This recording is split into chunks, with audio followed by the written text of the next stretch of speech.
colleagues of mine in the Crown Prosecution Service. I did inform the Attorney General of our decision, but it was the purpose of the meeting was to inform him, not to consult him. You informed the Attorney General of your decision when? On the 3rd of September. And when you informed him of that decision, was there any question about the threat to the integrity of our democratic institutions? Well, he read counsel's advice. We had a discussion. I don't recall that particular issue, but the discussion was around the fact that we were unable to satisfy the enemy requirement for the reasons that I've given. Even though the witness said that at that time there was a threat to the integrity of our democratic institutions? Well, the witness was unable to provide the confirmation that we sought, that China was a threat to the national security of the UK. That was the basis of our case. So something that threatens the integrity of our democratic institutions is not a threat to the national security of the United Kingdom? Well, I know that you are hearing from him later today, and with respect, maybe that's a question to put to him, but the question that we put to him was, can you give us the confirmation that we need in order to continue with this case? And he wasn't able to do so. Thank you. Lord Sebel.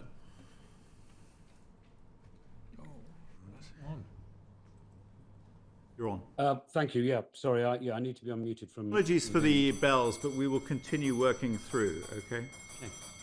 Thank you. So, Director, thank you. Well, as you said, we'll be putting these questions to the Deputy National Security Advisor later. My question is a simple one. You've referred to the witness, but why did you choose only to have one witness, the Deputy National Security Advisor, on behalf of the government, as your only source of evidence on this question of whether China poses a national security threat to the United Kingdom?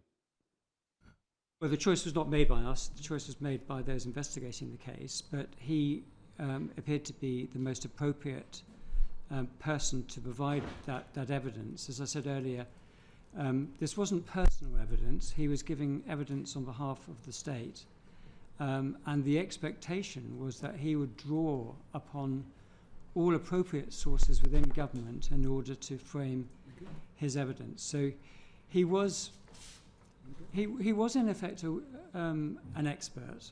He wasn't what I might call an observational witness. An observational witness is someone who witnesses an assault or a threat. He wasn't that type of witness. He was an expert.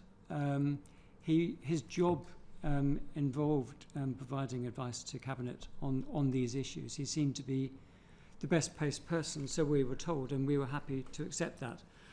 I think the other thing, because questions have been raised about whether we might have drawn on other sources, and in my letter I tried to set out not only why he was considered to be the most appropriate person, but why it would have been very undermining of our case if we'd produced another witness who was contradicting him. We don't think that the judge would actually have allowed it. But in the simple answer to your question really is that this was the witness produced to us by the investigators, and he seemed to be the most appropriate person to give that evidence. So I understand that, Director. By the way, as I should just say for the record, I used to be the National Security Advisor, and indeed Mr. Collins used to work for me, although not as deputy. He was in a more junior position. Yeah. But if I can just pursue this point. Of course. Yeah. You've said in correspondence, etc., rightly that you are independent of government, and so Mr. Collins is, as we've seen in his various witness statements, representing the government position. Of course, as the most appropriate person, he's there essentially as an institutional representative, not in a personal capacity as you have set out. But what you are seeking to do is demonstrate objectively to a jury that China is a national security threat to the UK, independently of government, because the government, he has reflected the government's position. And you have other evidence, for example, ISC, Intelligence and Security Committee reports, government responses, statements by various directors general of MI5, statements by people like me, former national security advisors, etc., all of whom you could have assembled to demonstrate that China is a national security threat to the UK, notwithstanding a potential concern that the government has chosen, clearly somewhat to your surprise, not to use that language themselves, presumably as a matter of government policy. So why did you, since you are independent of government, why did you not double down on that independence and secure other witness testimony that would have enabled you to demonstrate that test had been passed to a jury for the reasons Dame Emily set out? Well, as I've said, producing other witnesses that contradicted our witness, who we were bound to call, by the way, because we needed him to establish the prejudice element of the offence, may not have been allowed, but would have undermined our case. But he did refer to the integrated reviews of both July 2021 and 2023, which set out the overall government position in relation to China. And the integrated review of 2021 didn't refer to China as a threat. It referred to China as a systemic challenge that China poses to our security, prosperity and values. And the Deputy National Security Advisor also referred to the fact that the UK wished to pursue a positive trading relationship with China, as indeed did the integrated review. So he did reference both those reviews, which seemed highly pertinent. But I come back to the point that the Crown is indivisible, and he represented the state view. He could draw on all sources. I assume he did. Most of what he says in his witness statements is actually drawn from statements of government policy of one kind or another, and those referred to China not as a threat, as they did in relation to Russia, by the way, but as a challenge, and that was insufficient. So I do understand that point, Director, but those are statements of government policy, not statements of fact. That's the point. Integrated reviews are statements, public statements of government policy, and like all public statements of government policy, they are encompassing a range of different objectives. The simple truth with China is that it is both a national security threat and an economic opportunity, and various governments have been seeking to reconcile that tension for decades. And the fact that a government policy statement uses different language is not the same as a legal test of whether at least part of that is that China is a national security threat. And as I said, there are ample other sources of evidence associated with the Crown that state that China is a national security threat. And I entirely understand your point about the risk of contradicting the DNSA. But what would have happened, presumably, is he would have been cross-examined, including on the evidence that Dame Emily read out and you were discussing with her earlier, alongside other evidence from former Directors General of MI5, or indeed that you could simply put on the record, because these statements are on the record, and the jury could have then made a judgment as to whether government was ducking the question of China as a national security threat for wider policy reasons, which is not the legal test. It's a government policy test, and that's what we're trying to get to. I'll ask Mr. Litter in a second to come in on what would have happened at trial. But if I may say so, I completely agree with you. We were looking to the DNSA to provide evidence of the actual threat. I've said this in my letter, not what government policy was. But it appears he was unable to go beyond the government policy position. In the conference on the 9th of September, he said to Council that in relation to the 2021 to 2023 situation, he would not say that China was an active threat. And he went on to say successive governments had declined to categorise it as such. So we were looking to him to provide evidence of what the threat was in actuality. But in terms of what he was prepared to say, he was not prepared to go beyond that. But That's my point. He was stating government policy, and you were asking for an evidential test. yes. He was unwilling to go beyond government policy and thus provide you with your evidential test, and we will interrogate him on that in the later session. Yes. My question is, knowing that, why did you not choose to draw on alternative sources of evidence, including from state servants, that did meet that evidential test? Because what it appears to be the case is, in effect, a government policy became your test rather than an evidential test. I understand the point entirely, and I agree that looks like the position that we had reached. But we were bound to call the DNSA. He had to be called. Of course. And so he would have faced that question. And you confirm, etc. And he would not have been able to give that confirmation. Well, he might have found under cross-examination that he had to go further than he was comfortable doing, because you would have had a range of other evidence, including from Directors General of MI5, including from the Intelligence and Security Committee, including for the government itself in response to the Intelligence and Security Committee, including his own initial witness statement, which you could easily have said, well, you know, Mr. Collins, you may now say you're not willing to say that, but all of this evidence demonstrates that that the government has accepted that China's national security. Isn't that the case? Yeah.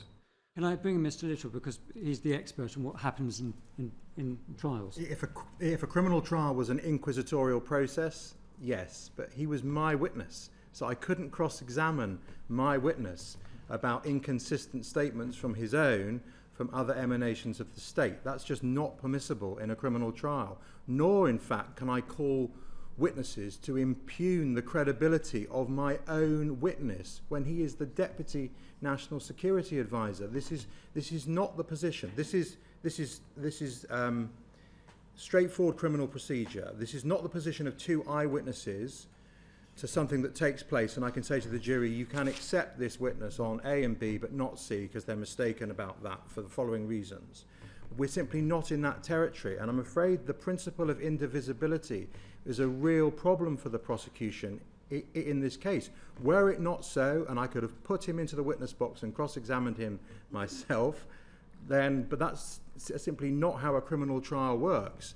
I would have to have asked him in examination in chief what the position was in relation to the threat, because it would have looked awful if he'd been just cross-examined on that.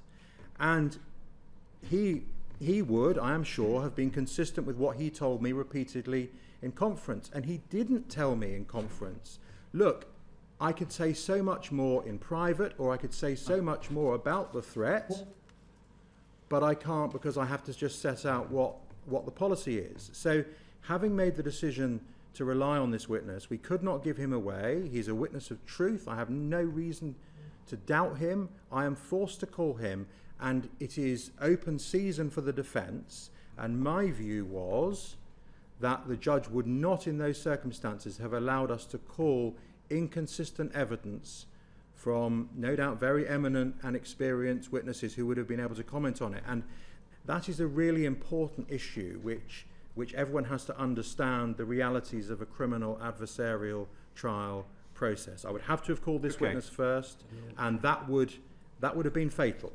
Right, I'm very conscious of the time, and we're going to run out of time. I'm going to be very brief. I'm sorry, look, I'm going to bring in Dame Emily. I've got one question. Because you've said that you decided to rely on this witness, and he had made it clear from the outset, before anyone was even charged, that he was not going to call the Chinese an enemy because of government policy. Government policy being Conservative Party policy at the time, but it continued throughout the time of his having had statements taken from him. Yeah. That's correct, isn't it? It is correct. And we were conscious of that when we made the decision to prosecute. But we concluded that we would be able to prosecute on the basis of threat to national security, and he didn't need to use the word enemy. By basing a case on threat to national security, we would meet the legal requirement. So it's not a question of using a word, it's can we satisfy the legal requirement, and we felt that our case did at that point. Isn't it clear the government just wanted to collapse the case? Gavin, I'm sorry, we have to move on. Okay. Edwin Morello.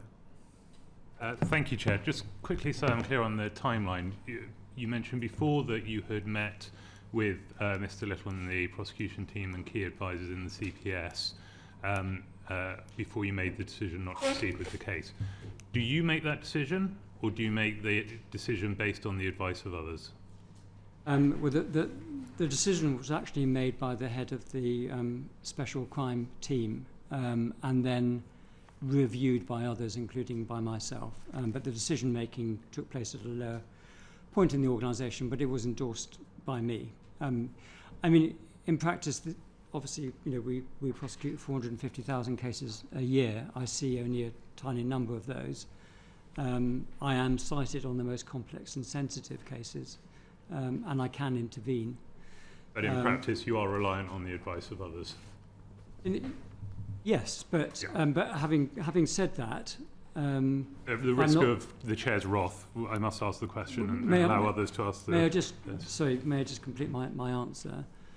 Obviously, given the volume of cases, I do rely heavily on my colleagues, but with the complex and sensitive cases that come to me, I do look very carefully at them, and from time to time I do push back, and I ask more questions, and I test and I challenge. And in this case, I considered it very carefully indeed, and I concluded that the right decision had been made. I think it's important to say that. In your view, does the National Security Act 2023 make it easier to prosecute espionage cases like this? Yes. Thank you. Sir Gavin. It's very interesting, actually. I was absolutely fascinated to hear about what you were saying about, because you thought it'd be quite easy to establish an active threat to national security. Is that correct? I think we felt that it followed from everything that had been said already. Did you actually, when you were speaking to the government, did you explain to them the implications as to, you know, the statement as it stood, as to how that would impact in terms of the ability to prosecute? So if I may go into just a little bit of detail, I don't want to give a long-winded answer, but as brief as you could. I will. I promise you. We made the request. It took some months before we had a substantive response, but on the 10th of December 2024, Council met the lawyer who'd been designated to act for the DNSA and to discuss what evidence might be given. I've seen the notes of that meeting, and it was made clear that the evidence we sought was critical. The language used was, we don't want to get into a situation in which the case is dismissed at half-time, which is the phrase lawyers use to describe a submission of no case. So Mr. Collins would have understood by not delivering the evidence that actually most people within the security establishment would say that they believed that China was an active threat to national security. By denying that to you, he effectively had the ability to collapse the case. Well, I assume that his lawyer explained the significance of his evidence. At the very latest, the DNSA would have understood this, because at the meeting on the 9th of September, it had already been made plain that the case could not proceed because he wouldn't give was unable to give the positive answer that had been sought. And so the context of that second meeting with Council, it would have been absolutely clear to him the importance of his evidence. But I'm sure that he really ought to have understood that before then. And so he would have been absolutely clear that the case would have collapsed in that sort of position. And he would have also understood that even though there's plenty of people within the security establishment that would have agreed with the fact that there was an active threat to national security, you couldn't effectively bypass him. So in essence, there was almost an active government policy to collapse the case. Well, I'm afraid I can't speak to what he thought. I know you're going to be speaking to him. All I can say is that he was unable to give us the evidence that we needed. Because he would have been, a little bit as Mr. Little was touching upon, it was quite clear that with him sticking with that position, no matter who you brought forward to the jury and the judge, effectively the whole case was going to be thrown out. That is the case. I did say this in my letter, but I think it's worth just making this point. All routes by which we might establish that China was an enemy were closed. We couldn't go down the route of threat to national security for the reasons we've discussed. He had said we were aware that he's not prepared to say that China was an enemy or potential enemy. He was not prepared to say that China was opposed to or hostile to the interests of the UK. So there were no other options open to us. The case had to end. You sort of closed every avenue that you could possibly go down. Well, the consequence of the evidence he was unable to give was that the case was at an end. Thank you ever so much. Paul Robertson, briefly. Thank you. You don't want to come in? Okay. Dame Karen. Thank you very much. There was a point that the chair made at the beginning of the session that hasn't been answered, and it leans on from the questions you've just received, which was, you say there was no other avenues you could take, but could you not have gone through a different charge, espionage perhaps? We considered all potential charges, and this is where we ended up. But maybe I could ask Mr. Little, because I know he was advising on this. Yeah, I mean, we gave careful thought as to the evidence that we had and whether we could change horses as far as the offence is concerned. And I want to make it perfectly clear that if I thought there was any way in which I could properly have prosecuted this on the evidential stage using another provision under the Official Secrets Act or one of the other Official Secrets Act, then we'd have gone down that route. The last thing that I wanted to do was turn up in front of the judge in charge of the terrorism list and offer no evidence in the case for all of the reasons that are obvious and that the director has already raised. Okay, thank you. So when we met previously and in response to questions that we've put, you've been very clear that what you needed was some form of a statement around the policy of the government at the time the offences were committed. Is that correct? Well, what we needed was evidence that there was an actual threat. So we weren't asking for statements of policy. We were asking for the witness, as Lord Sedwell pointed out earlier, what we needed was evidence of fact that in actuality China was an active threat at the material time. So the final statement, the description of China, is taken from the Labour Party manifesto. Did that undermine the case? Was that the fundamental problem? I obviously have read in the press that there's similarity between the statement and the Labour Party manifesto, but we were unaware of that. And that wording was the wording that meant you couldn't say that China was a threat. No, to be clear, the problem has always been that those three witness statements were insufficient to enable us to prove the case. We needed that extra element which couldn't be satisfied. So I'm not criticising the content of the witness statements. The point that I made from the outset is that we needed more. And what was missing was a critical element. We will ask those questions to NSA shortly, but was there any government official, special advisor, minister or anybody that was informed prior to 1st of September that the case was potentially going to fall, potentially going to collapse? Not to my knowledge. So the timing is that the Attorney General was informed on the 3rd of September. Prior to that, he was aware that there were issues, as he'd mentioned in his own letter. So he was aware prior, but he didn't know that you were not going to proceed with charges. That's right. Okay, but he knew prior to 1st of September that there were issues with the case. We gave him regular updates, and we explained that we were looking for a further statement from the DNSA. And the final question. In the correspondence we've received, that the after the request for the third witness statement was made, there were further emails from the CPS to clarify the ask. What clarification was required? I think the further emails were prior to the third witness statement. CPS sent an email on the 10th of July, and the third witness statement was the 4th of August. 4th of August. Yeah. And Mr. Little, you met on the 14th of August, was that right? Yes. Okay, so it was the 4th of August was the witness statement, 14th was the was your meeting, and then the 22nd of August is the advice that you couldn't proceed, just so that we've got all the dates absolutely clear. Yes. Okay, thank you. Lord Hutton. Could I just come back to this point about who knew what when? When was the Deputy National Security Advisor told that if he didn't provide this extra bit of evidence about China being an active national security threat, if he didn't provide that statement, that the case would collapse? Was he told that? Well, he wasn't. That wasn't the nature of the conversation. On the 3rd of September. Sorry, why wouldn't he have been told that? It seems the obvious question to put to him. May I just simply want to reframe, if I may, what happened.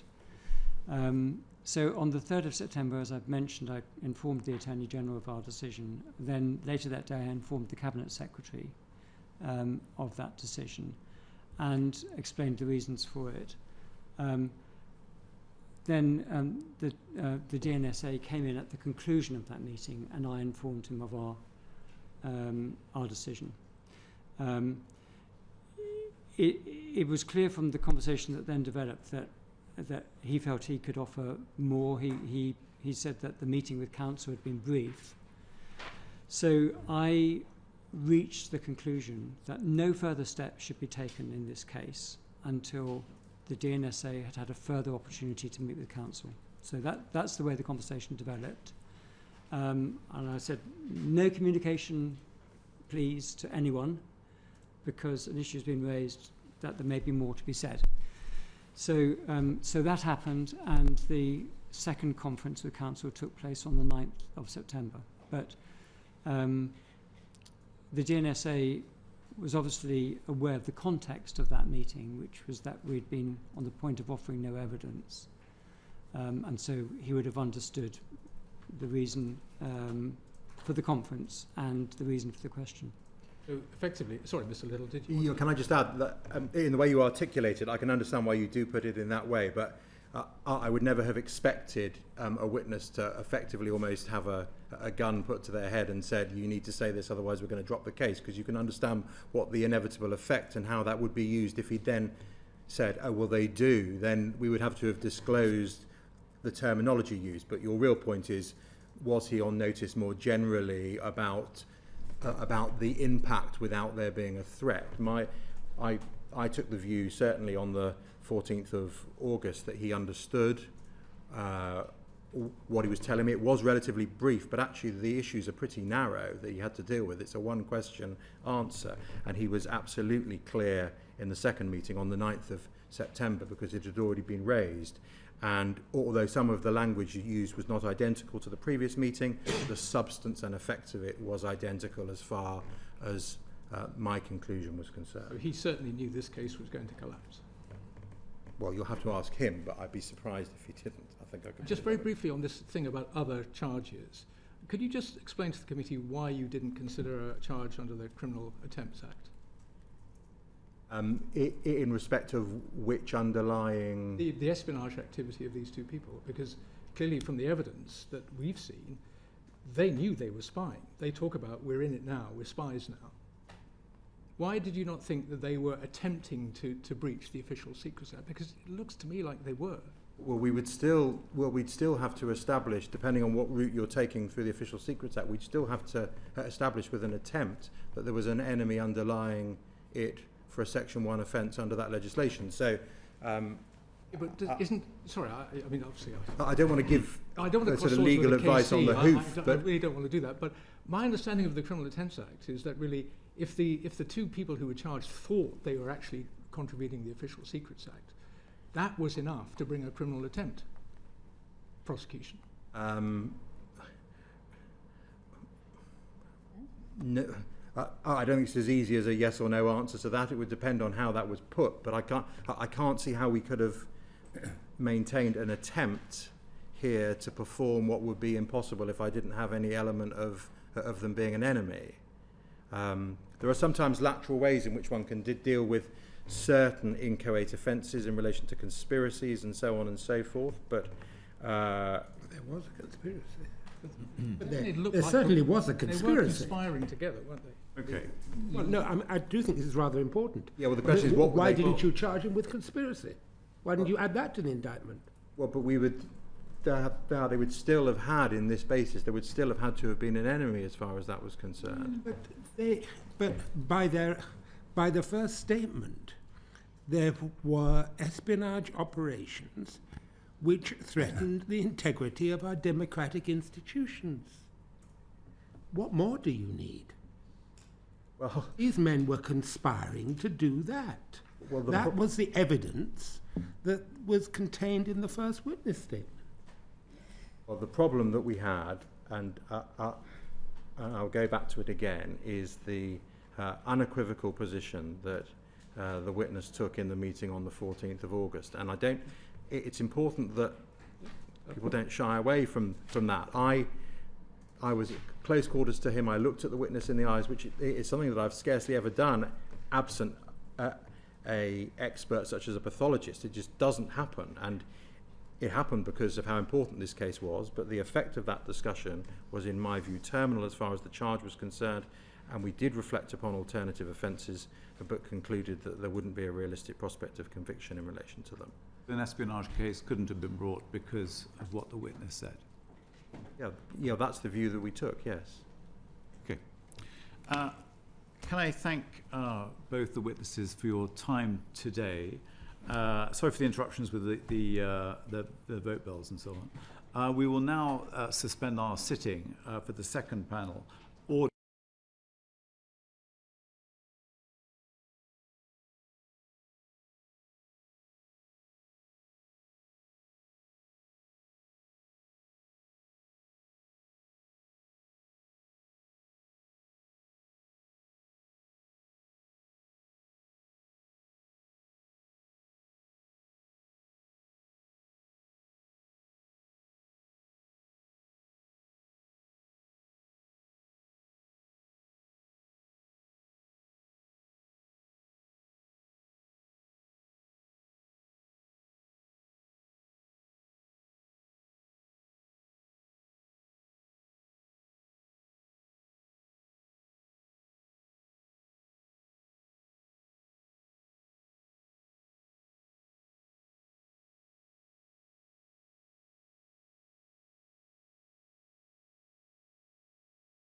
Order. Welcome back to today's meeting of the Joint Committee of the National Security Strategy on Espionage Cases and the Official Secrets Acts. I would just like to remind witnesses of their obligations to Parliament and the expectation of providing as complete answers as possible. Can I start by just asking the witnesses to introduce themselves from my left? Matthew Collins, Deputy National Security Advisor. And Chris Wormald, Cabinet Secretary. Thank you for joining us. Sorry we're running slightly late, and just to forewarn you that there is the possibility of votes. We're going to hopefully conclude this before those votes get called, but hopefully we'll be able to maintain choracy through that time. Perhaps I could start with you, Matthew Collins. How do you feel about the collapse of this recent case? Disappointed. I have worked at the cutting edge of national security issues for the last 10 years, of countering terrorism, countering state threats, have been at the heart of successive government responses to Russia's invasion into Ukraine. I very much wanted to secure a conviction in this case. A lot of people put a lot of effort into investigating the issues and building the evidential case. When I agreed to be a witness, I knew it was going to be tricky because of the nature of the Official Secrets Act in 1911. But I was willing to put myself forward to give evidence in the best possible way to secure a successful conviction. I was expecting to provide evidence in an open court.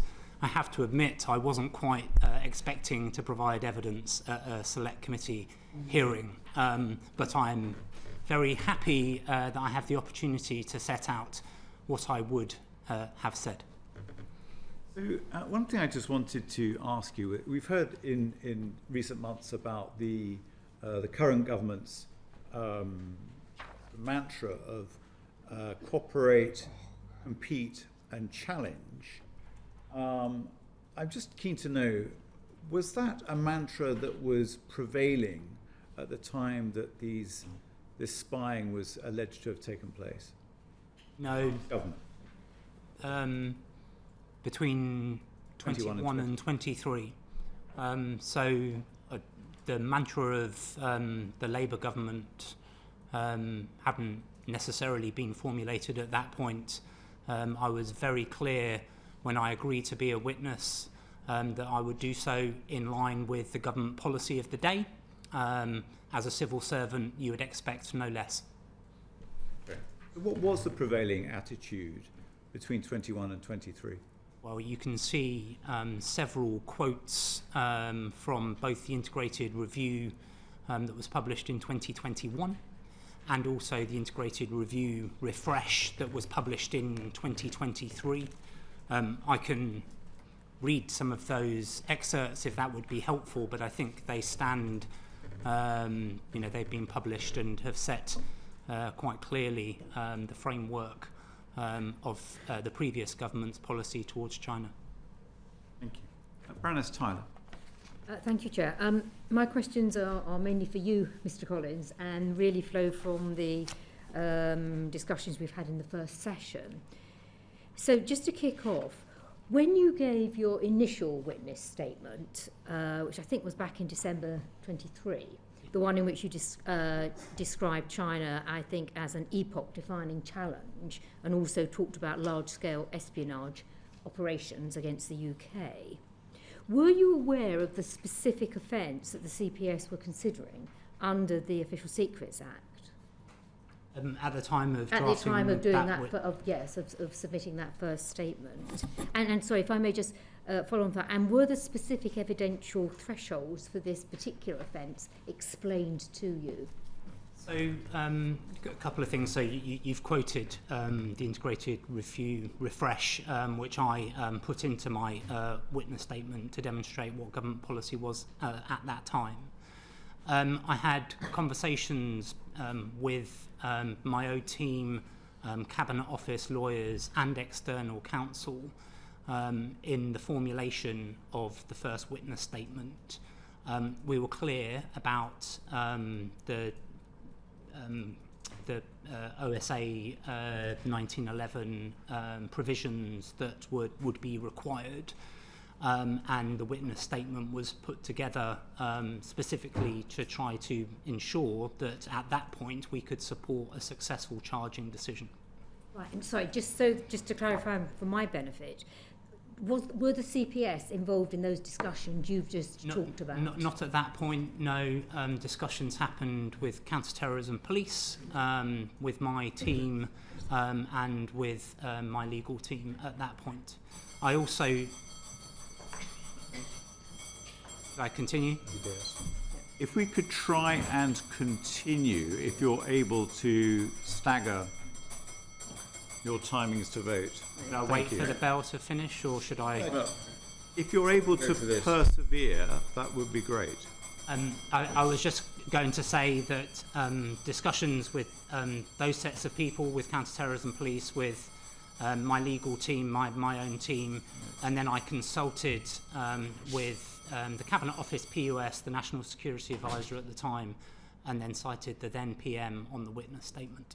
Right, but you feel that you were clear what those evidential tests would be for the specific offence that was being considered?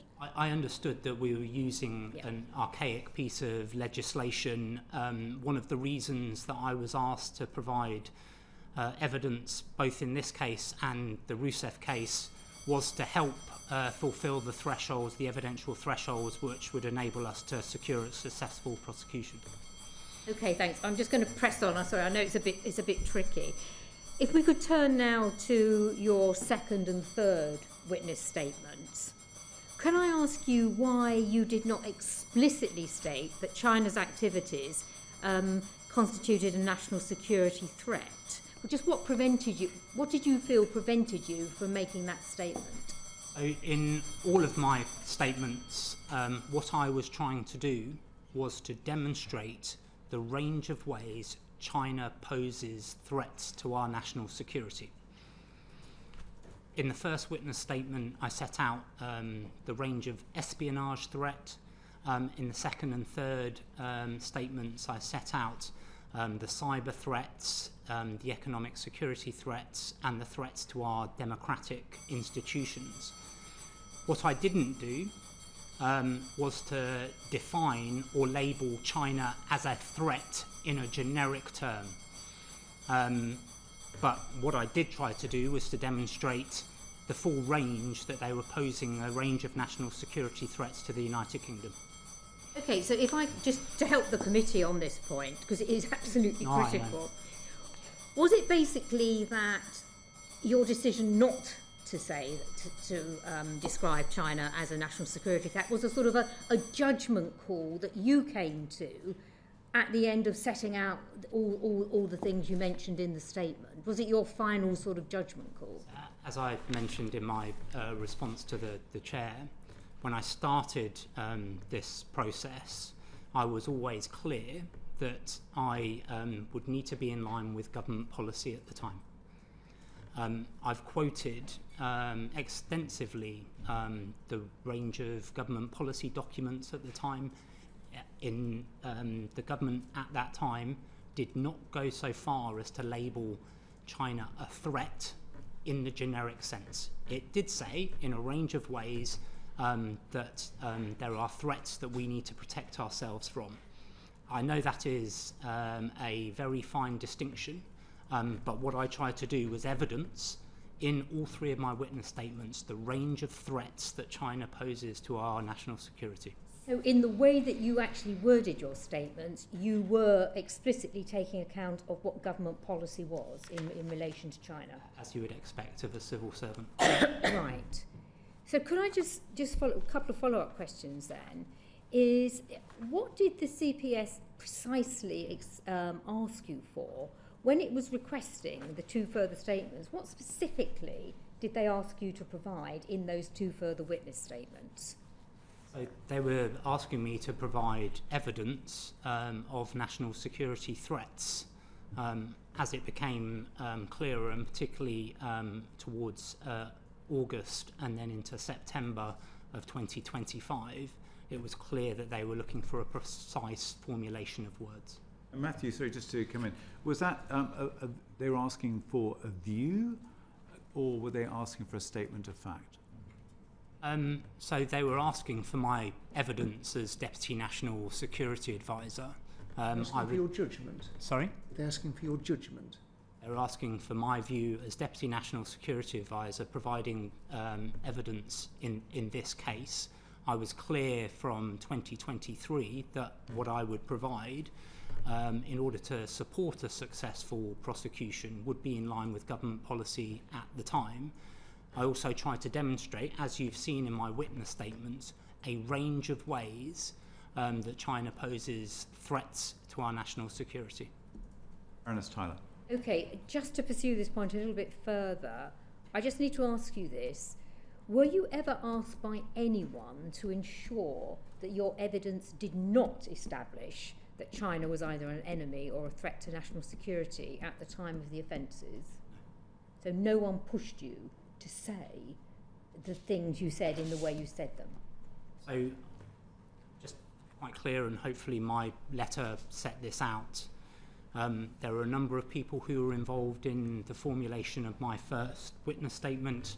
My team, counter-terrorism police, legal advisors. I sought clearance from the then Cabinet Office Permanent Secretary, the National Security Advisor, and I cited the then Prime Minister. After the charging decision, I was told that I wasn't able to share my witness statements because it may pervert the course of justice. I was a witness in a criminal case. I took that obviously very seriously, and so the preparation of witness statements 2 and 3 were done by that same small team of within NSS and with my legal advisors in consultation with counter-terrorism police. Right, and did you know or did you suspect that the trial would actually collapse if you did not yourself label China as an enemy or a threat to national security in your witness statement? And if you had have been told that, would you have been more explicit in your statement? So the first time I became aware that the trial might collapse was when I was asked to join the Cabinet Secretary's meeting with the DPP on the 3rd of September. Right. Thank Mike you. Martin and then Lord Robertson.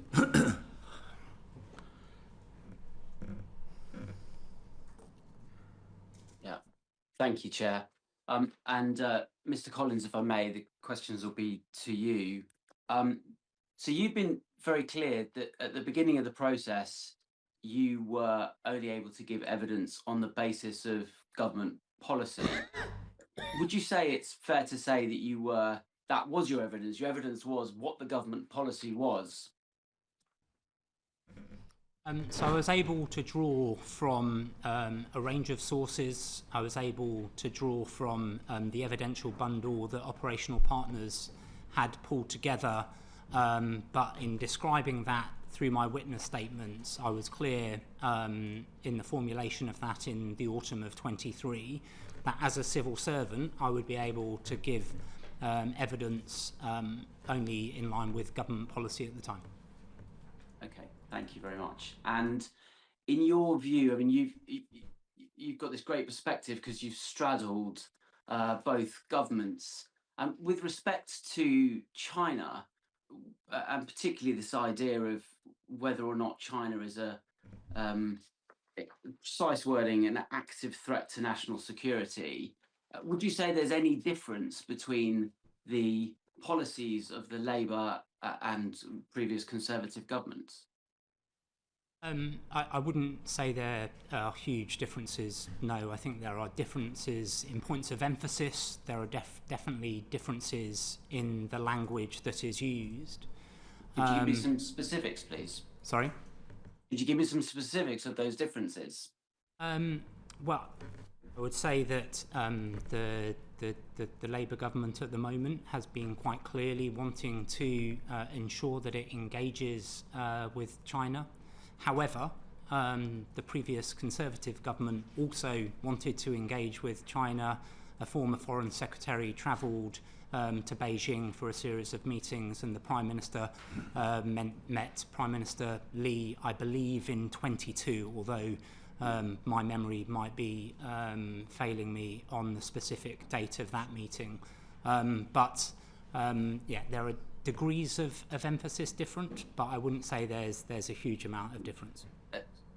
Thank you very much. So essentially the same policy with respect to China, or with respect to this specific question. And you were very clear at the beginning that you could only give evidence, if you like, through the lens of government policy. We've established that substantially the government policies didn't change either side of the general election in 2024. And you're nodding. I'm just going to say that because then it will go down on the written record.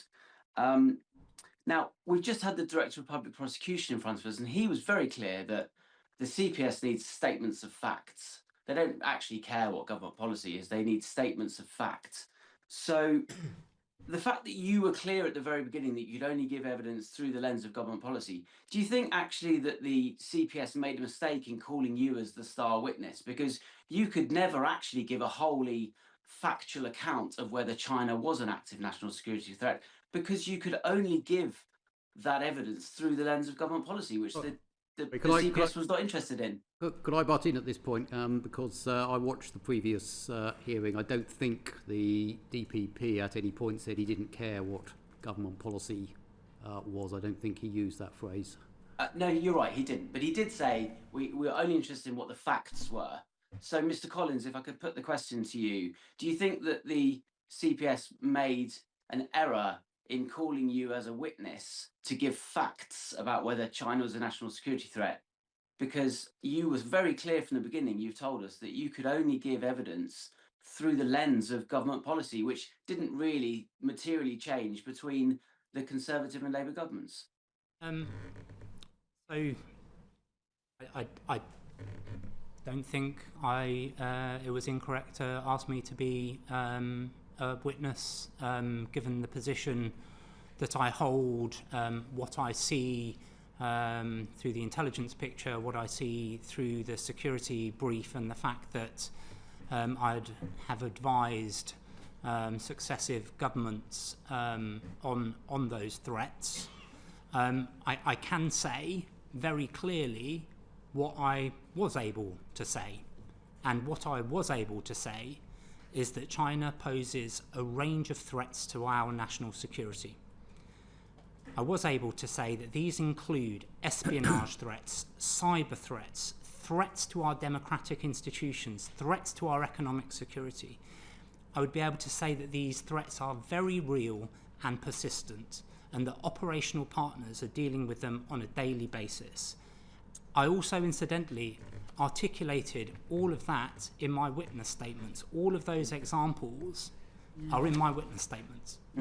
Yeah, and additionally, sorry, could I add an additional point? I mean, as the DPP made clear, particularly in his exchanges with Ms. Thornbury, the original witness statement met the bar for prosecution. So the question of whether Mr. Collins was an appropriate witness, well, as I say, witness statement 1, was the DPP made clear in your previous session, met the bar for prosecution at that time. Lord Robertson. Yeah, Mr. Collins, I don't doubt your good intention, and I'm quite sure you are disappointed that this case did not pursue. But I read, if I may, briefly, that your conclusion, the first witness statement which has just been mentioned, which is the suspect's alleged activities were prejudicial to the safety or interest of the UK and would be passed directly to the Chinese state. Now, something changed between December 2023 and not having this document says they're spying. They're spying. So what changed? Why did you change your mind? I haven't changed my mind. I stand by absolutely every single word. Apparently, you said to the CPS you'd be unwilling to describe China as a threat to national security, which is exactly what you said in your first witness statement. I stand by absolutely what I've said in all of my witness statements. I said that in all of the case conferences that I had with the CPS in preparation for the case. I was very clear in what I just said, what I would be able to say about the range of threats that China poses to our national security, including the espionage threat that I mentioned in my first witness statement. And again, the DPP in the previous session was very clear on this point as to what he considered changed, which was the second case, the Rousseau case. He set that out in quite considerable detail in the exchanges of the. So the straight answer from the DPP on what changed was the judgment in the Rousseau case. Now, obviously, there was some debate between people much better qualified than I on exactly what that case meant, but he was very clear that that was what was changed, not Mr. Collins's evidence. Sorry, just to quote from my third witness statement. Yeah, but I'm not interested in the third one. I'm interested in the first one. And I reiterate it in my third one. By way of specific demonstration of the active espionage threat that China posed to the UK between 21 and 23, in March 24, the UK government identified a pattern of malicious cyber activity by Chinese state-affiliated organisations and individuals targeting democratic institutions and parliamentarians as part of large-scale espionage campaigns that had taken place during that period. Yes, and this is also the statement in which you, rather surprisingly, quote the Labour Party manifesto. Well, I was asked to include reference... You were asked to include it. I was asked... Well, that's what I wanted to get to grips with. Okay. I was asked to include a reference to the new government's policy by counter-terrorism police for fear that there would be a wedge driven between my witness statements and the new government's policy. I did that. And just as a point of fact, I drew from an answer to a parliamentary question rather than the Labour Party manifesto. So there was pressure put on you on this? No. I was asked by a CTP, as I was throughout all of my witness statements, to provide evidence in support of the case to secure a successful prosecution. Everyone rather briefly. Mr. Collins, given the range of threats to national security that you outlined in your evidence and the actions of espionage that you outline across your evidence, are these the acts of a friend or an enemy to the United Kingdom? Well, we're going back to the questions previously. Successive governments have not framed our relationship with China in those terms. And therefore, in my witness statement, I did not frame the argument that China was an enemy. As you've seen, I removed that from a draft in my first witness statement prior to the charging decision. Just in the previous session, Tom Little just said that he looked you in the eyes, Matt Collins, on the 14th of August, and you made it clear that you would not stand up in court and say that China was a threat. Is that your recollection of that meeting? So my recollection of the meeting on the 14th of August, and actually it was very consistent with subsequent meetings on the 3rd of September and then again the 9th of September, was that I would set out the range of threats that China poses to our national security, as I have done in my witness statements. Okay, thank you. Can we move on? Baroness Fool. Thank you very much. There's been a lot of interest about a meeting that you had with Sir Oliver Robbins on the 1st of September. From what you said earlier on in this session, you heard that there was a collapse of the case by the 3rd of September, so these are two near events. So, Mr. Collins, starting with you, you did attend a meeting. Who else was there, and did the case come up?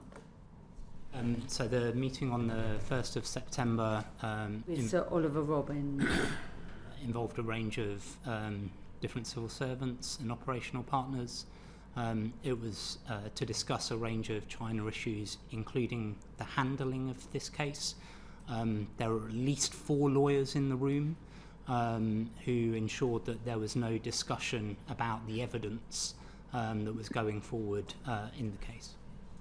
But was there did you discuss whether or not, if the case went forward, that would affect adversary your relationship with China?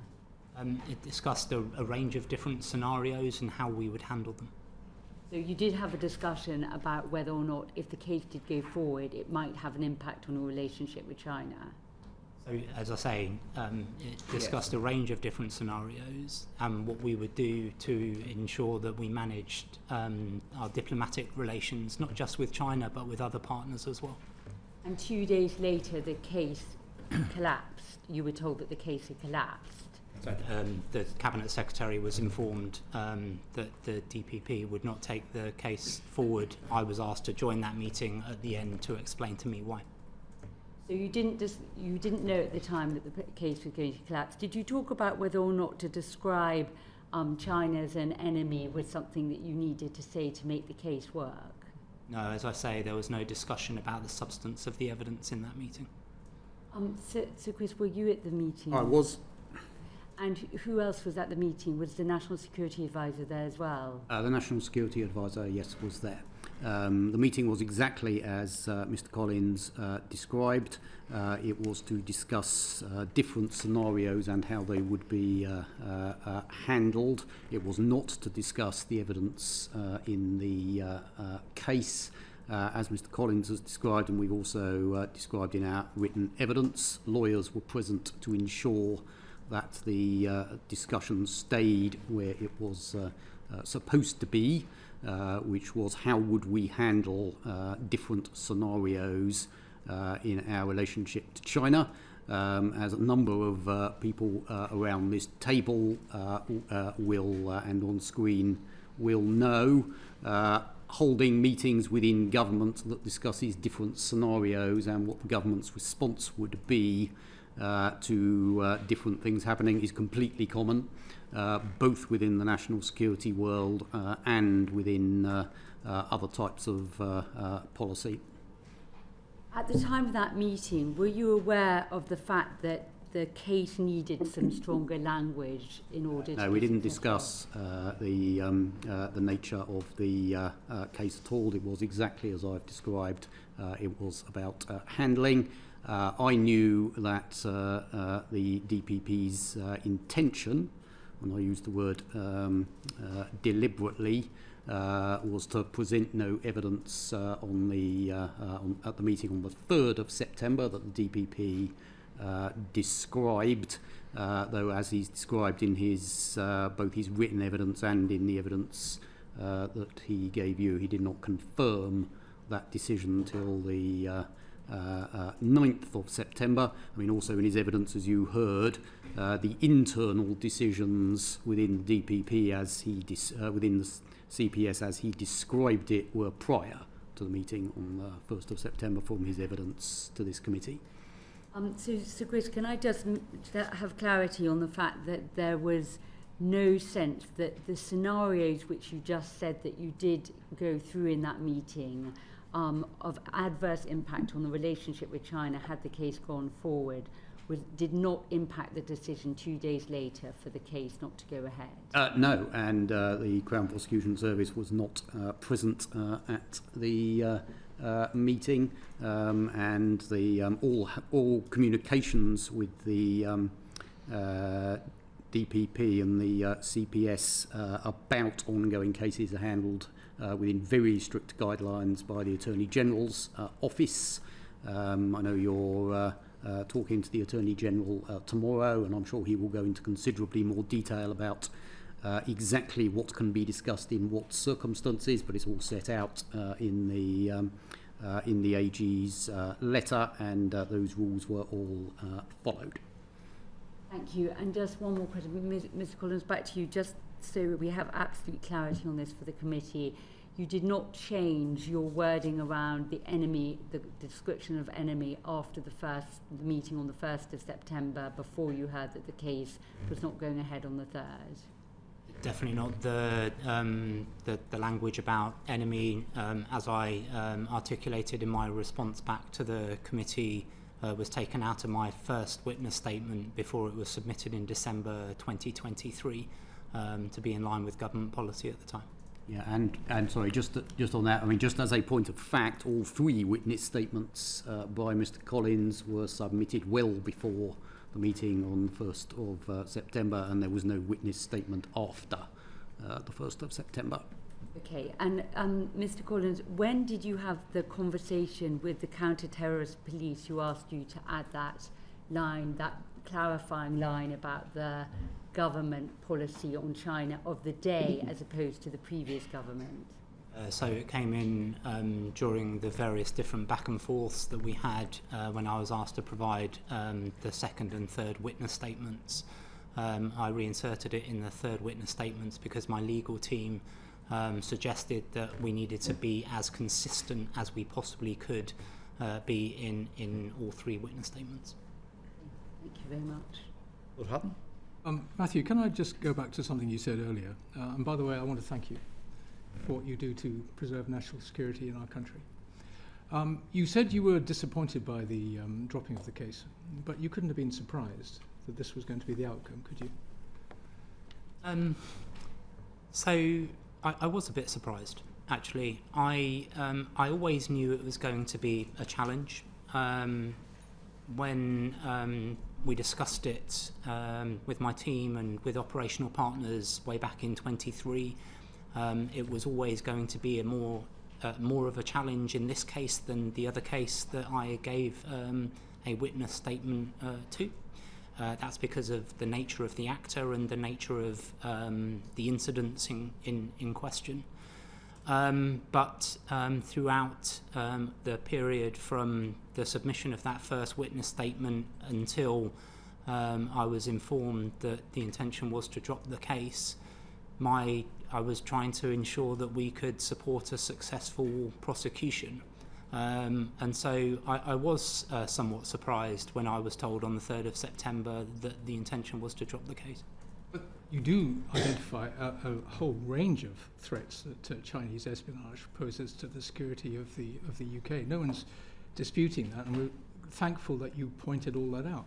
But clearly CPS wanted something extra from your witness statements that you felt unable to give, and your response to that is that you couldn't give that extra statement because that was not the then policy of the government in relation to China, as it hadn't been in relation to the previous government's policy in relation to China. I was very clear from the outset when I agreed to be a witness that I would do so in line with government policy at the time in question obviously being 2021 to 2023, so the previous Conservative government. I was surprised when I was asked to join the Cabinet Secretary's meeting with the DPP that was the decision. I think I only picked up the last bits of evidence that the DPP gave. At that meeting, I said exactly what I would say in an open court.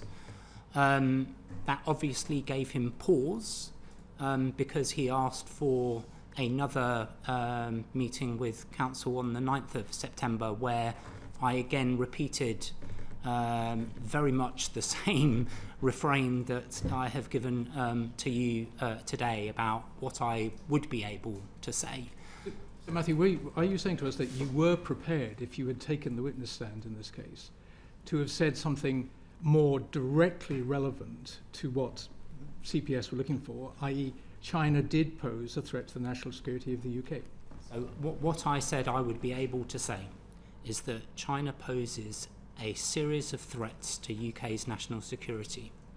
These include espionage threats, cyber threats, threats to our democratic institutions, threats to our economic security. I believe what they were asking me to say was to use the generic term that China is a threat or China is an active threat, which is not in line with government policy at the time. However, the way I would have answered the question under cross-examination would have been to go through all of the areas where I've specified in my witness statements, and I would do again so verbally, the range of threats that we see from China. But DPP didn't feel that they would ever get to that point in the trial, did they? Because they felt the defence lawyers would have struck out your witness statement as not disclosing an offence. I don't know. I know what I was able to say, what I would have said in an open court. I know what I have said in my witness statement. Very shame we never get to hear that. But Chris, I've got a quick question for you too. Because when you met DPP on the 3rd of September, he came, according to his evidence to this committee, to tell you that the case was being dropped. But that's actually not what happened, was it? After that meeting, you had another go, I understand it, to see if you could stand up a case that would allow this trial to proceed. Is that not correct? Did you ask the DPP to see if he could find a way of making this go to trial? Not explicitly, no. So, but hang close. On. Implicitly? Yeah. Well, so the course of events was exactly as the DPP described. He had, I now understand, though I didn't know at the time, seen the Attorney General to inform the Attorney General of his decision. He then came to inform me of the decision and explain his reasonings.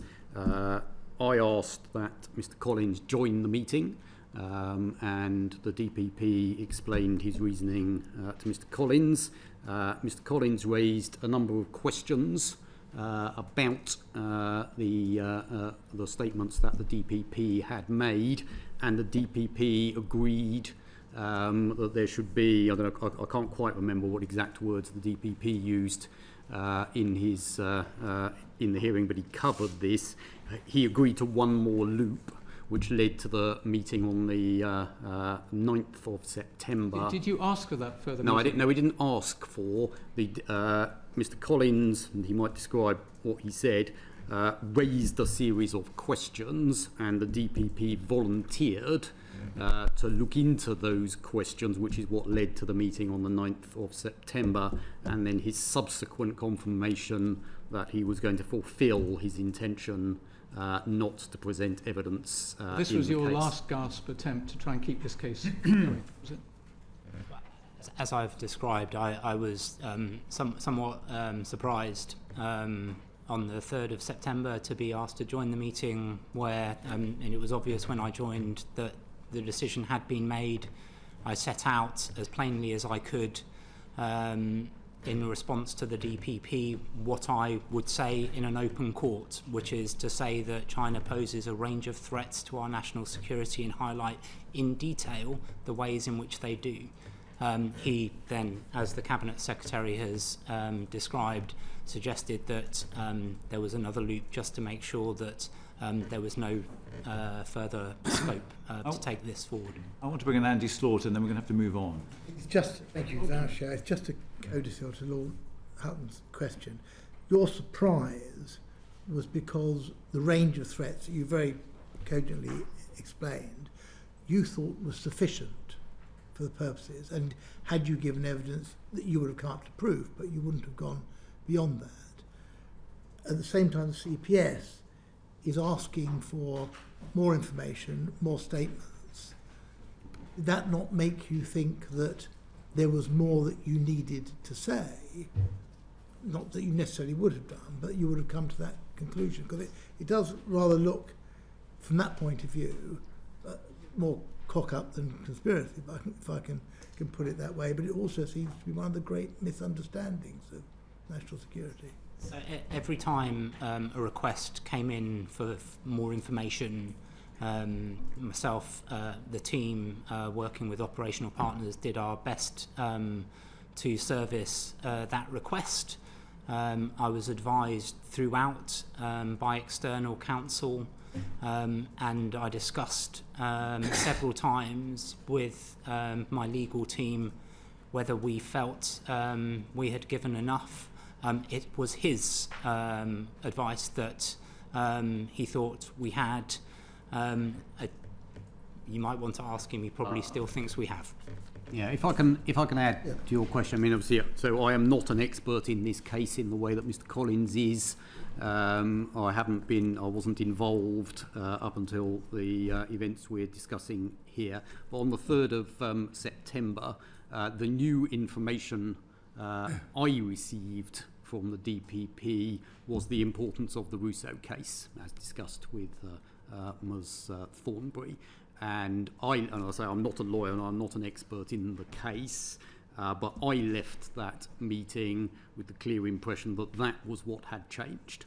It was the Rousseau case, and the DPP described the impact in exactly the way that he described it in this hearing, that was what had moved the bar in this case, and that was what had led the DPP to seek further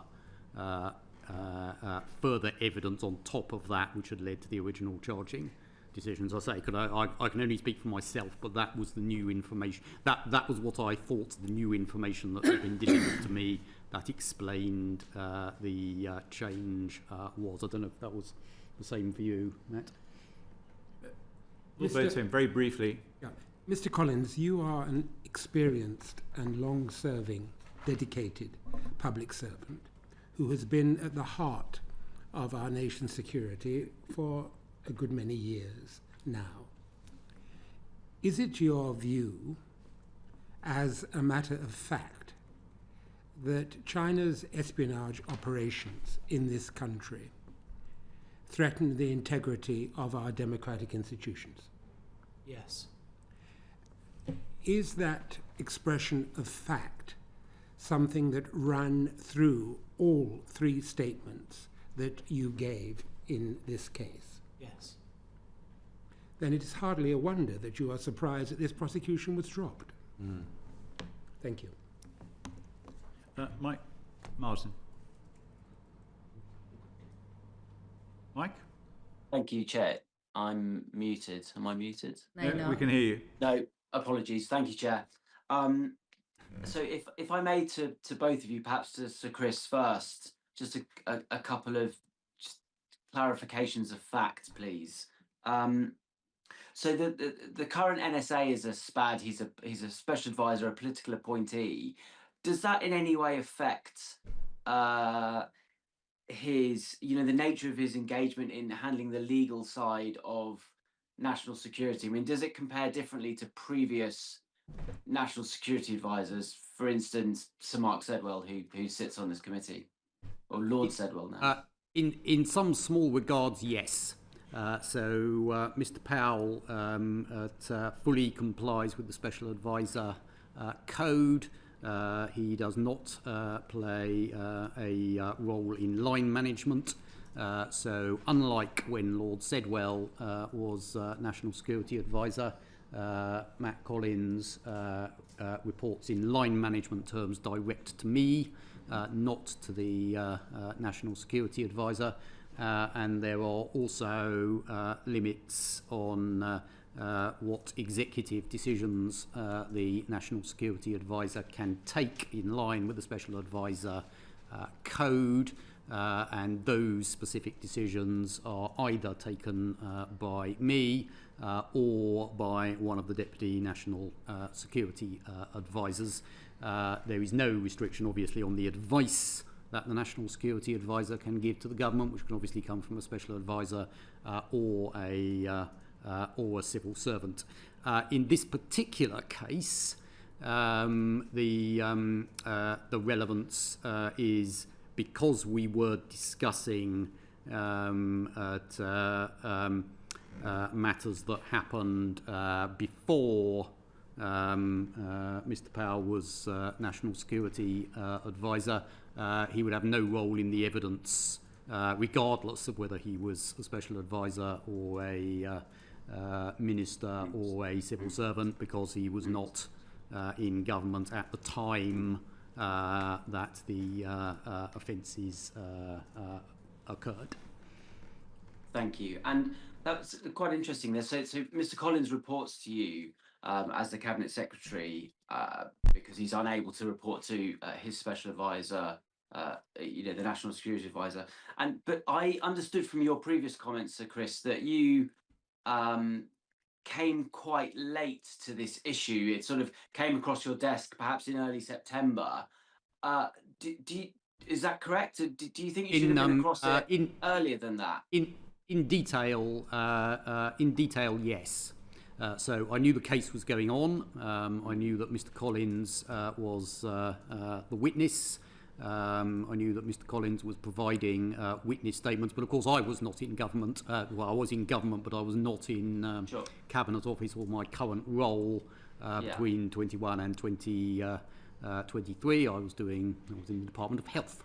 How long after you were, sorry to interrupt, but how long after you were appointed did you actually hear the kind of details of what was happening in this case?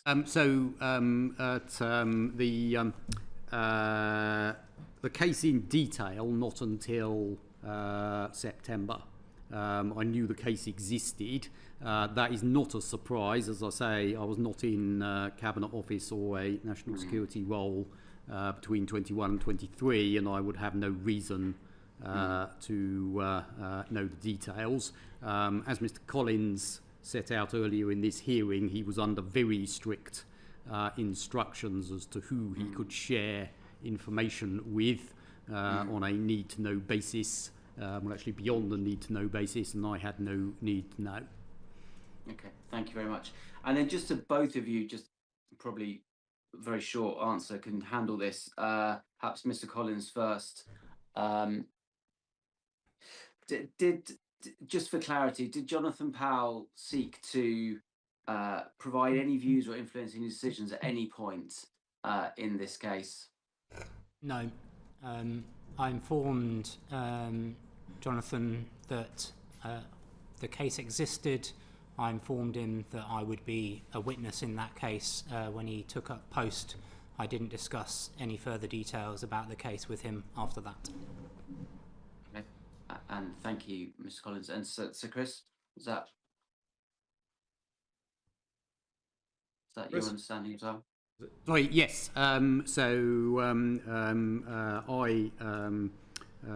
will be unsurprised to hear, looked into this question and spoke to Mr. Collins and Mr. Powell, as well as reviewing the written evidence. I've seen absolutely no evidence at all that there was any influence on the case from Mr. Powell. Okay, thank you. And then just no one really from number 10, anyone else had any influence. Mr. Collins was in his legal bubble, and we can just say that quite clearly, can we? Yes. Okay, thank you. And then final question. Sorry, I really do need to move on. Okay, I'm sorry. Dame Karen.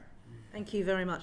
Mr. Collins, thank you for coming in front of us today. I'm sure you didn't expect that you'd be doing this when you were involved in this case. I just want to get to the nub of this point about the current threat at the time the offences were committed.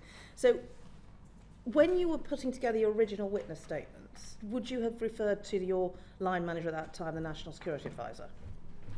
In putting together the original witness statements, I think, as I mentioned in a response to Baroness Tyler, the team that work for me within NSS worked very closely with operational partners in pulling that witness statement together, consulted lawyers, external counsel, and then I consulted the National Security Advisor at the time, and also the Cabinet Office Permanent Secretary. The reason I didn't consult the Cabinet Secretary at the time is he was on a period of medical leave.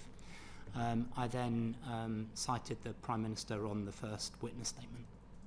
So when the investigators came back to you and said they needed further evidence, did you at that point consult either your current line manager, or did you refer back to previous line managers? So did you talk to the previous National Security Advisor to get more information about what the threat had been at the time? So after I submitted my first witness statement, I think in April 24, a charging decision was made. After that, my legal counsel advised me that I shouldn't share my witness statements, and so in providing responses to the various different requests for more information that came from our perspective from counter-terrorism police, but obviously forwarded on from the CPS, The only people that I consulted with were the small team who'd put together the statements for me and my legal advisors. And you were asked by Counter-Terrorism Police to reflect the current government's policy in your witness statement? Yes. So I see there's a potential issue here, because the National Security Act, I appreciate, deals with a lot of the problems that this case had. And the NSA was in place, it was in force at the time, we wouldn't be in this situation. But clearly there have been offences committed, and there may be other offences that were committed during the time that before the time the NSA was in force. You've said that you, as a civil servant, will reflect current government policy. So are we in the situation now where if there was any case coming forward that had happened at a time under a previous government, that you would not be able to give the evidence that was needed to demonstrate what the threat was at the time, because you're under an obligation to give the evidence of the current government, or the position of the current government? If I'm able to rewind a little bit, this is a very unique set of circumstances. Operational partners for a long time were frustrated that they weren't able to bring kind of exactly these types of offences to justice because of the difficulty of the Official Secrets Act from 1911. And if you read the provisions in the Act, you'll see that it is kind of inevitably written for a completely different time. They have taken other disruptive action. And so you will have seen the espionage alert that MI5 put out around the activities of Christina Lee. But they didn't feel that was sufficient for the types of threats and activities that they were seeing. And therefore I was asked to support the prosecutions both for the Rousseff case and in this case as well.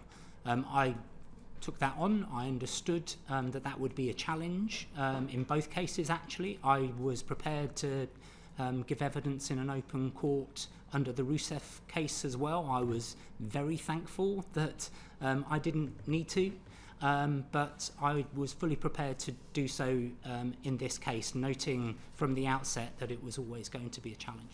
Yeah, sorry. I think if I've understood your question correctly, then the answer is no. So nothing in current government policy prevents us giving evidence about previous governments, the threats and my point was that Mr. Collins had said that as a civil servant he was obliged to reflect the policy of the current government. Absolutely understand that. That is the role of officials. Of the government at the time of the offences, not the current government. But clearly there was a statement in the third witness statement that was taken from an answer to a question in the House of Commons from a current minister, not a previous minister. And I just wonder why the previous ministers' statements were not reflected in the same way.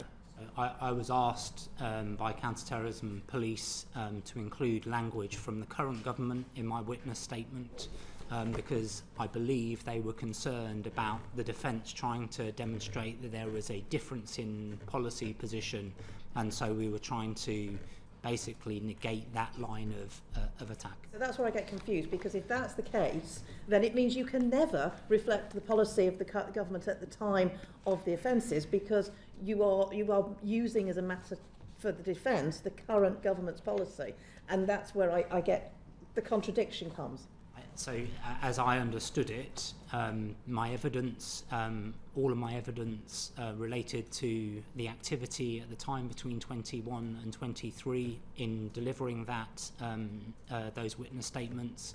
I said I would be in line with the policy of the government of the day. I was then asked for a specific addition, and it is those paragraphs that you're referring to. That was the response to that specific addition that I was asked to from CTP. And you didn't think about taking some of the statements, answers to questions from the ministers who were in place at the time, for instance? So I mean, there's plenty of on the record of government ministers at the time suggesting that China was a threat. There were many statements that had been made by government ministers. If you could use an answer from a current government minister, could you have not used one from a previous government minister? Throughout all my witness statements, I drew from published government documents, namely the Integrated Review and the Integrated Review Refresh, to articulate what government policy was for the Conservative government at the time. Thank you. Gavin. Thank you ever so much. So Chris, when were you first aware of the CPS's repeated requests for evidence? Sorry, when was I first aware that the CPS were making repeated requests for evidence? Well, I knew that there was a ongoing process between Mr. Collins and the CPS. I did not know the detail of that until the 3rd of September. But you knew before the 3rd of September, didn't you? Well, I knew there was a process of you knew additional early in witness. August, didn't you? You knew much earlier than the 3rd of September about the CPS requesting evidence of Mr. Collins. Is that correct? Not what the nature of the request was, no. As Cabinet Secretary, it's probably fair to say that you would be in receipt of legal advice on many issues, isn't it? Yes. Yeah, regularly, I imagine. And it's fair to say that really, I mean, when we listened to the evidence of the Director of Public Prosecutions, it was quite clear to him, and it was quite clear, and it was quite also clear to, Mr. Little, that actually where the evidence stood that the case was going to collapse. You will probably have had a similar reading from... No, you didn't. No. You weren't that interested in this case. You were that detached. No, it's a... You're so detached from the case on this significance that you couldn't be bothered to ask any questions. If you'd like to let me answer the question, we maybe can make some progress. If you would answer the question, we'd make more progress, wouldn't we? Would you like me to? It's an independent decision of the DPP. So you're Mr. Collins' line manager, and you're that sort of negligent as to really show no interest as to where the case is? No, I follow the rule of law. But you have no, you had no idea that the repeated request for evidence was because that the case might collapse. Mr. Collins has set out that he was under a series of legal restrictions as to who he could share his evidence with, including up to contempt of court proceedings. He followed those correctly. So this was like a real bolt out of the blue. You were that sort of far away from it all. That sort of come the 3rd of September. No, we were following clear legal advice, which is what we do. Mr. Collins, it's quite fascinating because you continue to use the line in line with government policy. It feels as if it's almost a defensive line. Of course, there is government policy, but also there's you'll be offering your judgment continuously to government, won't you? In your judgment, not in relation to policy, is China an active national security threat? Because a lot of your colleagues, if you take Sir Ken McCallum, seem to take the view it is a active national security threat. What's your judgment, your personal judgment, not what government policy is? I'm a civil servant. But you have a judgment. I'm a civil servant. And you're bound to give this committee your view, we're not asking for what government policy is. We can read numerous documents as to what government policy is. We're asking for your judgment, Mr. Collins. What's your judgment? Do you believe that China is an active national security threat as Deputy National Security Advisor? So, as Deputy National Security Advisor, as a civil servant, I see a lot of information, a lot of very concerning information. I see the information that Ken McCallum does, and I see the range of threats that China poses to our national security. So is Sir Ken McCallum wrong? I don't think. Sorry, Sir Chris. I wasn't asking you the question. No, but this is a question of fact. Sorry, can we? Question of fact. Can we? Excuse me. Can we just actually have some decorum in this? And can we just keep the questions really more about the communications between the CPS and the government. So, Chris, you can answer. Yeah, I mean, just as a question of fact, I don't think Sir Ken McCullum has ever used those words. So if you have a reference where he did, I'd like to hear it. So obviously when the National Security Advisor was in China, he met with his counterparts. There'll be notes taken of those meetings. Was the issue of this case raised in those meetings? No. No. Okay. Thank you. Paul Robertson. I should be extremely brief, not least because we're past our time. And this is specifically for the Cabinet Secretary, and I see you as representing the government on this occasion. Should somebody in the government have intervened when it became apparent that the CPS needed more evidence, and Mr. Collins's evidence wasn't sufficient for what wanted prosecution? And if I could add with that, if you had concerns about the way in which an espionage case was progressing, would you raise that with officials and ministers? And what role does the Office of the Attorney General play here? And we haven't heard about him. Are you satisfied with the Attorney General's work in superintending, which I believe is the expression of the CPS? So the answer to your first question is no. The circumstances in which the government relates to the Crown Prosecution Service have been set out very clearly, I thought, by the Attorney General's evidence this committee. I'm sure we will talk about it tomorrow, but it's, in my view, entirely inappropriate for government to intervene in criminal trials in the way that you describe.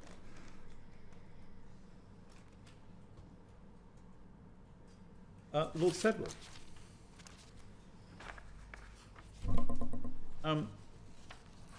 I just wanted to come on to the point really about what lessons you think that we've learned from this case. Perhaps to start with you, Matthew Collins, what lessons have learned and what changes do you think you need to make going forwards?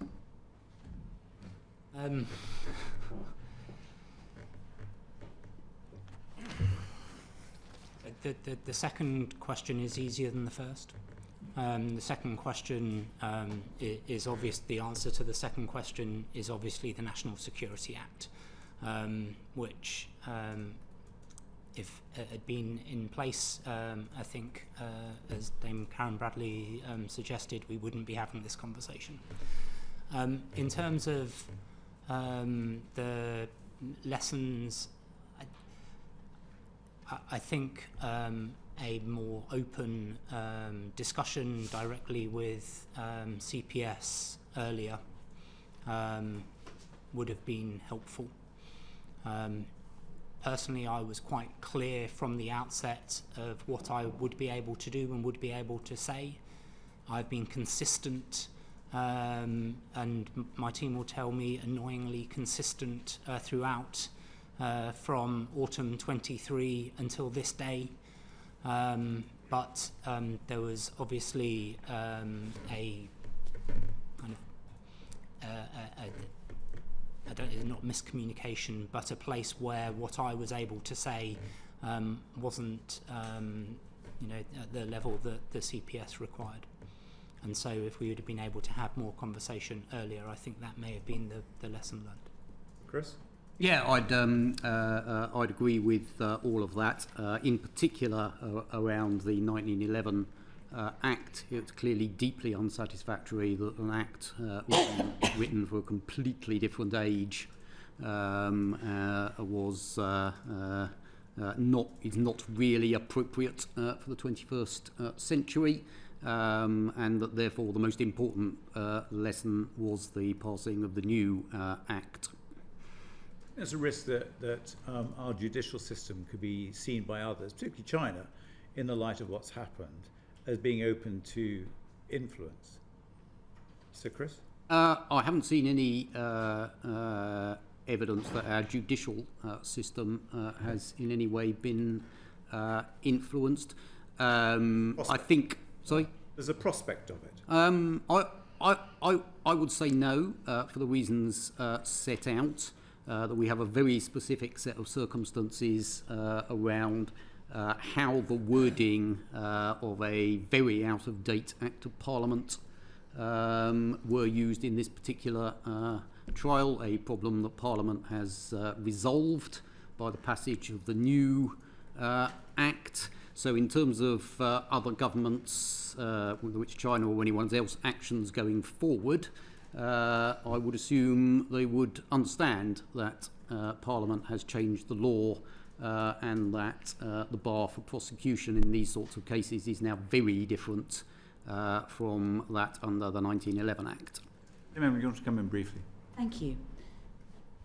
Between December 21 and February 23, Mr. Collins, would you say that China posed a range of active threats to the UK? Yes. Yes. Anybody having problems with Rousseff and saying that it needed to be that China posed an active threat, we are talking about one angel on top of a pin as opposed to 14 angels on top of a pin. Can I just put one thing to you finally, and that was a report in the Times, just going back to that meeting that took place on the 1st of September that we were discussing a little bit earlier, where it was alleged in the article that the group suggested that the Attorney General should raise their concerns with the CPS. Is that true, Sir Chris? No, and I'm sure the Attorney General will confirm this tomorrow, and indeed I think it is in his written evidence. As a matter of routine, as I understand it, the Attorney General's office